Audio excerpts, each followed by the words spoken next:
You know the kind of guy that always puts off his work to the last minute and you wonder how or if he's still passing? Well, that was me.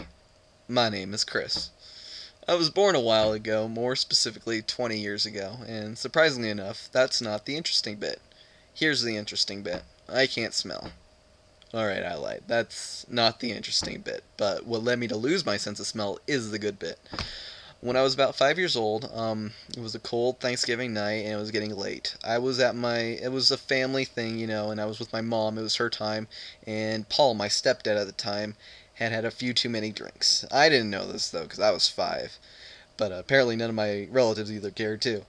It was getting late and time to leave the party. He had a cool car, or whatever I thought was a cool car at the time, and I asked to go with him, and instead of my mom. So I got into the front seat and began to nod off. Sadly, so did he. Soon after, the car slid, flipped, and fell into a ditch, where the roof then became stuck at about a foot in the ground, along with half of my body. I woke up and found that I couldn't move, but luckily the shock kept the pain away.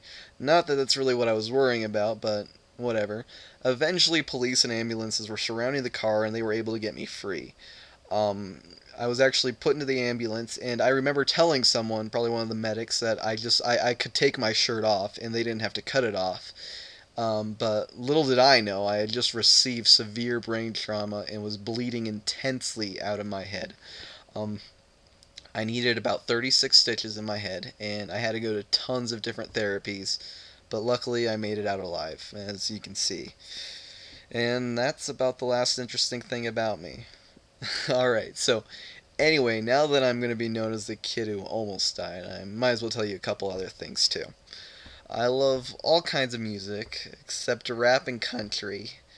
I will listen to those if they're funny, or if like a rap song covers a country song, or vice versa.